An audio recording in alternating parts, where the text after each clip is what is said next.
Hey guys, welcome to Great Cooking. இன்னைக்கு பார்க்க போகிற recipe new version chicken chukka. Let's do it.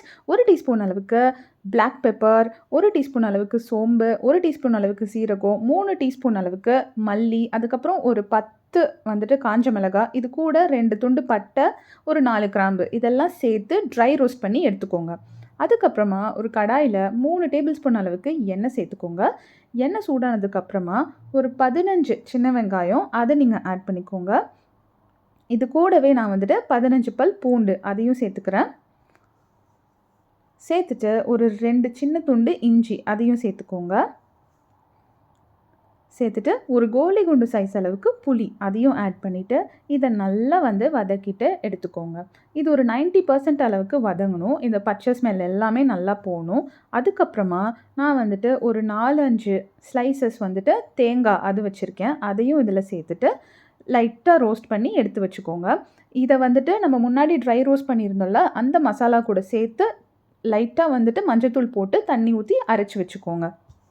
அதுக்கப்புறமா எண்ணெய் ஊற்றிட்டு ஒரு 2 ஏலக்காய், அதுக்கப்புறம் நீங்கள் ஒரு பட்டை வேணுன்னா பட்டை போட்டுக்கலாம். அதெல்லாம் போட்டுட்டு திருப்பியும் ஒரு 10 சின்ன வெங்காயம் சேர்த்துட்டு 2 பச்சை மிளகாய் அதையும் கட் பண்ணி ஆட் பண்ணிக்கோங்க. இது நல்லா பொன்னிறமாக வதங்கினதுக்கப்புறமா நான் போன்லெஸ் சிக்கன் எடுத்து வச்சுருக்கேன். எவ்வளோன்னு பார்த்தீங்கன்னா 1/2 கிலோ போன்லெஸ் சிக்கன். இதை நல்லா ஒரு 2-3 தடவை நல்லா கழுவி அதை நீங்கள் இதில் சேர்த்துக்கோங்க.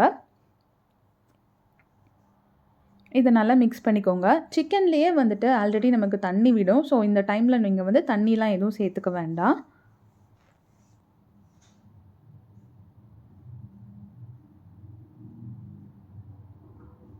இப்போ பாருங்கள், சிக்கனில் தண்ணி விட்டுருக்கு. இந்த டைமில் சிக்கன் ஓரளவுக்கு ஒரு 80% குக் ஆனதுக்கப்புறமா நான் நம்ம அரைச்சி வச்சுருந்த அந்த பேஸ்ட்டை இதில் சேர்த்துக்கிறேன்.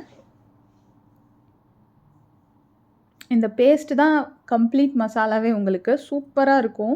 ஏன்னா நம்ம எல்லாத்தையுமே வறுத்து அரைச்சிருக்கோம்ல, நேச்சுரலாக இருக்கும். இது கூடவே நமக்கு தேவையான அளவுக்கு உப்பு போட்டுட்டு கருவேப்பிலை ஒரு கொத்து எடுத்து இது கூட தூவி விட்டுட்டு இதை லைட்டாக உங்களுக்கு தண்ணி வேணும்னா அதையும் சேர்த்துக்கோங்க. இந்த ரெசிபிக்கு நான் கிட்டத்தட்ட ஒரு 1/2 டம்ளர் தண்ணி அதை சேர்த்துருப்பேன். இல்லை உங்களுக்கு கொஞ்சம் செமி கிரேவியாக வேணும்னா இன்னும் கொஞ்சம் தண்ணி ஆட் பண்ணிக்கலாம். இதை ஒரு லோ ஃப்ளேமில் ஒரு 5 நிமிஷம் குக் பண்ணி விடுங்க. குக் பண்ணிவிட்டு பாருங்கள், கொஞ்சம் சிக்கன் நல்லாவே வெந்திருக்கும். திருப்பியும் இதை கிண்டி விட்டுட்டு திருப்பி ஒரு 5 நிமிஷம் லோ ஃப்ளேமில் நீங்கள் வச்சு எடுங்க. அப்போ இந்த தண்ணியெல்லாம் உங்களுக்கு அப்சர்வ் ஆகிருக்கும் சிக்கனில்.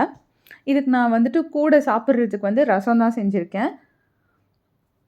இப்போ பாருங்கள், தண்ணியெல்லாம் வற்றிட்டு அப்படியே பார்க்கவே ரொம்ப டெம்டிங்காக இருக்குது சிக்கன் சுக்கா. இது ரொம்ப ரொம்ப ஈஸி அண்ட் டெலிஷியஸ். செஞ்சு பாருங்கள்.